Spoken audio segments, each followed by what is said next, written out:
What have you seen out there, like especially with people we work with, the type of threats that they're experiencing today? The most common one that you probably see is credential harvesting, where they'll send an email that looks like it's um, asking the user to do something and log into their account, and they blindly follow that link and log into their account and hand their password over to the bad guy that then has access to everything in their account, whether it be email or documents that they can access in SharePoint or whatever. That's definitely the most common, and you hear about it on the news all the time. I send you those every once in a while. I'll get kind of I think a lot of clever emails are being sent out. I get these ones that like I'm trying to think of last one I may have gotten. One of them was like my voicemail. Like in our system now, our voicemail, when someone sends you a voicemail, it gets recorded as an audio file, and then you get an email notification. And usually, like sometimes these phishing attacks will say, "Here, click this link to listen to your voicemail," and then it wants you to log into 365. And if you didn't know that that was forged, you might provide credentials, and then it may look like it went in or not, and then someone's obviously harvested your credentials, right? Yeah. Well, my favorite one that I like to send is basically that you like to send. What do you mean? One of Are you harvesting credentials? One of the things that we offer is basically we will phish your users for you, so that as a test, right? Yeah, just as a test. So you can actually gauge. You can gauge how easily prone people are to this. How easily your users can be fooled into doing things, and it's always pretty funny because I think every company that we've done it for, they're like, oh, you're not going to get any of my users, and then we get 25% of their users actually collect their usernames and passwords for various things. There's some stats out there that it's like over 15 or 20% of anybody you will phish, you'll attack. You'll get 20% response out of it, right? And all you need is one. All you need is one to get in the door, and once you're in the door, it gets a lot easier. Now, they have this thing, training, which we've tried before, too, is like you try to train. Okay, so you test them, and then you show them the results, and then you go back and train them and try to educate them on, like, what is a phishing email and things like that, and what to look for. Yeah, we've got like a pretty simple video, actually, that kind of says, here are things that you should be looking out for. And it's I think it just helps people understand that they should be more wary when they're looking at their email. Like, did that email actually come from the CFO that wants me to do this wire transfer? Even if I do wire transfers all the time, I should still be suspicious. Very suspicious. Because that's a lot of money. Does those, in your experience, has the training really helped? Like, how much does the training help an organization for phishing? I would say it helps a lot, because I think until it happens to them, people don't think about it. And I know I've seen several instances of a customer is not interested at all in kind of security, or they don't want to go through the trouble. They don't want to deal with MFA. They don't want to deal with you give acronyms. I'm going to come back to you and ask you what those are. Yeah, of course, viewers. It's core. They don't want to deal with those security things until something horrible happens, and and one of the users gets phished, and that person does a wire transfer for $20-something thousand, and then it's like, oh, okay, now it's a problem. Right.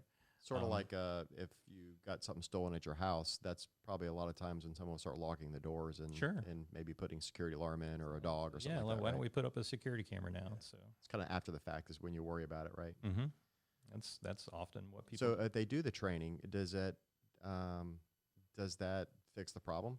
I don't know if it fixes the problem. I mean, you still have to continue to because as soon as you're looking for one problem, somebody's going to come up with a different way to actually compromise you. So it's something where I think it's an ongoing process. It's not something that you just train people once and they're done. Right. It's a great idea, but I think it's something that has it's evolving too. I mean, it's just like in my case, I think I get other types of phishing emails that are more clever. Some are obvious, but some are getting more clever. And for users that aren't maybe as trained and know to be looking for this stuff, there's some good ones out there. Sure. Right. Yeah. And there's a couple of them that I really like to use that they're really effective because it's something that they're used to looking at. They're used to seeing, this type of email coming in, and they're used to following that link to go do the Right. thing that they normally do. And when they follow that link, they get a login page, so they don't question it, and then suddenly you've got their credentials. Okay, so I'm going to take you through this. So someone steals your credentials. Okay, so why is that a big deal? So we talked a little bit about that. You said that someone will pretend to be that person in the mailbox. Sure. Is that what you're saying? Yeah. So like they'll listen for email. Like what do they do once they get access to the mailbox? Often what they'll do is one of the first things that they'll do is set up a rule that forwards all of the email out of the account to somewhere else. So at that point, they're harvesting all of the email that comes in for that user, and sometimes they'll compromise that user and just start harvesting the email and wait for something that looks tasty. Wait for something that they can actually act on. And I actually, a very specific example. I know someone who works for a title company, and they had a user that got compromised, and the malicious actor, we'll call them, basically sat there and waited for the point where they would actually do the wire transfer, and then sent out an email as that user. It's basically sent an email from that user's account that said, okay, it's time to do the wire transfer. I need you to send, $100,000 To this account. to, here's the routing number and everything. And, and they got hit for that amount of money. It was a really big problem.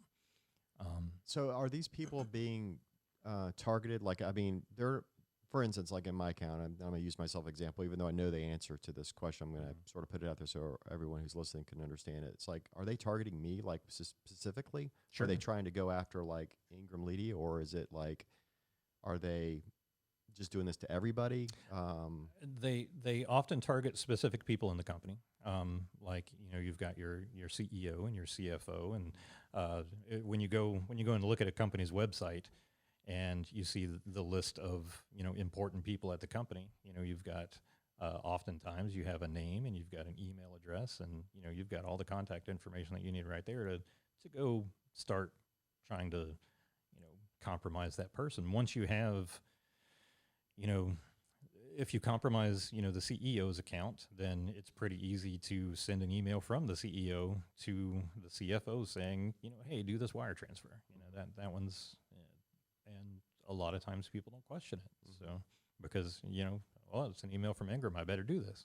And are there like the malicious actors that are on the other side? Are they real people, or are they like robots? Is it automated? I mean, is it organized crime? Do you have any idea what it is on the other side? Is it someone like in my neighborhood, or is it like? It's probably not someone in your neighborhood, though. I know of a case where it was an ex-employee that actually did something like this. An ex-employee actually went in because they were pretty savvy. They went and compromised the account. I would say it's usually people. It's not like they may automate the process, using bots that actually go out and send thousands of emails, but it's still a person that's pulling that switch.